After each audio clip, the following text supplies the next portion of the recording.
pladsen foran Christiansborg. Man demonstrerer for en 4-årig dagpengeperiode. Torgild Dahl, hvor meget opbakning er der til demonstrationen på Slotspladsen? Der er masser af røde faner her på Slotspladsen. Det er Enhedslisten og en række københavnske fagforeninger, der er gået sammen om at demonstrere først og fremmest mod ændringer i dagpengesystemet.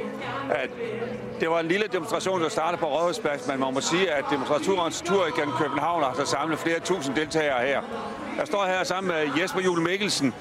Du har lige holdt en brandtale, og man skal fjerne VKO. Jamen, de er der ikke i regeringen mere. Hvorfor så?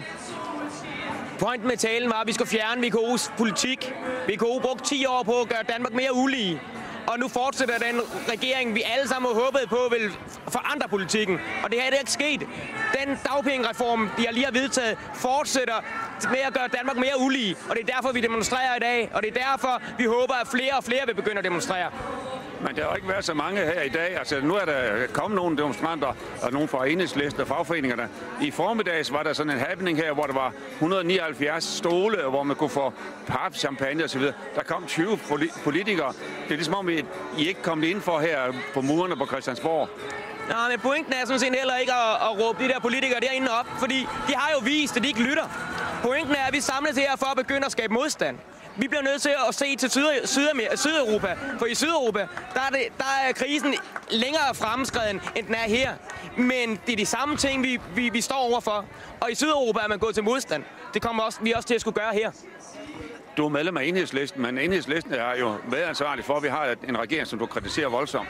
Ja, og det er fint. Jeg stemte også på den røde side, og jeg er glad for, at vi fik væltet VKO. Men altså, nu er det blevet tydeligt for folk, alle os, der har stemt på den her regering, at det er ikke nok. Parlamentarisk har vi gjort, hvad vi kunne. Nu er det vores egen kraft for gaden og for arbejdspladser, der må træde i karakter. Og det er opfordringen herfra. Vi starter med at opbygge modstand nu. Du har indkaldt til nye demonstrationer. Regner med, at det er en succes her i dag. Regner med, at der kommer mange stadigvæk. Kan du holde dampen oppe? Ja, men ting vil gå op og ned. Altså, nu har vi indkaldt til møde på næste onsdag for at fortsætte diskussionerne om, hvad vi gør. Og hvis man ser til Sydeuropa igen, så må man sige, at det går ikke bare lige op. Vi vil komme ind i kriser og diskussioner og sådan nogle ting. Men det, vi siger, vi vil kæmpe for, at vores børn også får en værdig fremtid, det har sendt chokbølger ud på mange arbejdspladser og i mange jobcentre. Og jeg kan mærke, at vreden er begyndt at blive så stærk, at den bliver omsat til modstand. Og det er det, der er målet med det her. Og her på Slotspladsen kan jeg sige, at lige nu er der underholdning, og det er altså ikke bare VKO, der får nogle værselinjer. Det gør den nuværende regering standlig også. Tilbage her fra Slotspladsen.